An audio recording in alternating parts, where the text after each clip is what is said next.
এখান থেকে ক্ষমা করব না আঘাত করব সেটা আমার ভালো করে জানা আছে।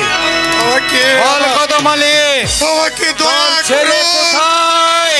আমি তোর ছেলে কোথায়? জানি না, তোর ছেলে কোথায়? জানি না।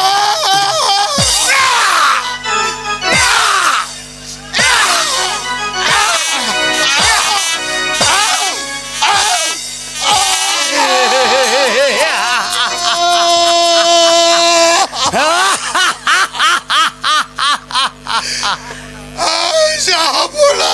বলো বলো বলো। আমি যে আপনার চাবুক আর সইতে পারছি না। আমাকে আমাকে একটু পানি খেতে দেন। পানি খাবে? পানি? একটু পানি খাবো। পানি পানি করার পর তুমি বলে দিবে তোমার ছেলের সন্ধান। এই কে আছিস? আদেশ কিরে হুজুর। তুই জানলে কি করে আমি পানি চাইবো? যা পালা